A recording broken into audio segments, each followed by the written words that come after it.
முதல் வாசகம் ஏசாயா ஆகமம் அதிகாரம் 1 திருவசனங்கள் 10 மற்றும் 16 முதல் 20 வரை. எருசலேமே, உன்னை ஆளுகிறவர்களும் உன் மக்களும் சோதோம் கொமோராவை போன்றவர்களாய் இருக்கின்றனர். நம் ஆண்டவரின் அறிவுரையை கேளுங்கள், அவர் தம் கட்டளைக்கு செவி சாயுங்கள். உங்களை கழுவி தூய்மைப்படுத்துங்கள், உங்கள் தீச்செயலை என் திருமுன்னிலிருந்து அகற்றுங்கள். தீமை செய்ததை விட்டொழியுங்கள், நன்மை செய்ய கற்றுக்கொள்ளுங்கள், நீதியை நாடி தேடுங்கள். ஒடுக்கப்பட்டோருக்கு உதவி செய்யுங்கள், திக்கற்றோருக்கு நீதி வழங்குங்கள். கைம்பெண்ணுக்காக வழக்காடுங்கள். வாருங்கள், இப்பொழுது நாம் வழக்காடுவோம் என்கிறார் ஆண்டவர்.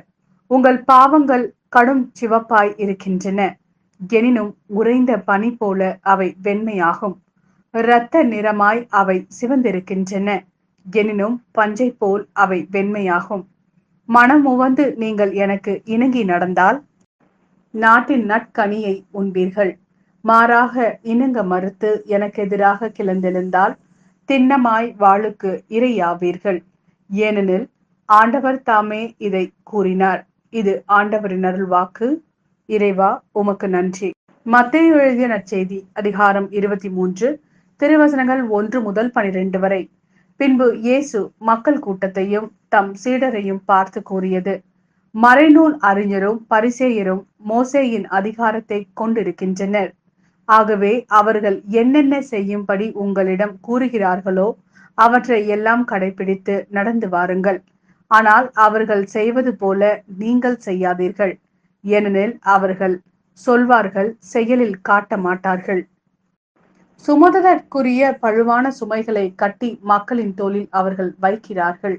ஆனால் அவர்கள் தங்கள் விரலால் தொட்டு அசைக்க கூட முன் வரமாட்டார்கள். தாங்கள் செய்வதெல்லாம் மக்கள் பார்க்க வேண்டும் என்றே அவர்கள் செய்கிறார்கள். தங்கள் மறைநூல் வாசக பட்டைகளை அகலமாக்குகிறார்கள், அங்கியின் குஞ்சங்களை பெரிதாக்குகிறார்கள்.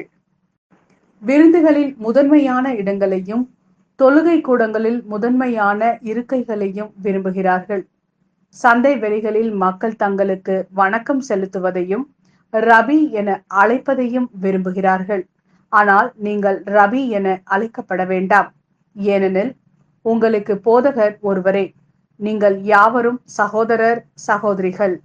இம்மண்ணுலகில் உள்ள எவரையும் தந்தை என நீங்கள் அழைக்க வேண்டாம், ஏனெனில் உங்கள் தந்தை ஒருவரே, அவர் விண்ணகத்தில் இருக்கிறார். நீங்கள் ஆசிரியர் எனவும் அழைக்கப்பட வேண்டாம், ஏனெனில் கிறிஸ்து ஒருவரே உங்கள் ஆசிரியர். உங்களுள் பெரியவர் உங்களுக்கு தொண்டராக இருக்க வேண்டும். தம்மை தாமே உயர்த்துகிறவர் எவரும் தாழ்த்த பெறுவர், தம்மை தாமே தாழ்த்துகிறவர் எவரும் உயர்த்த பெறுவர்.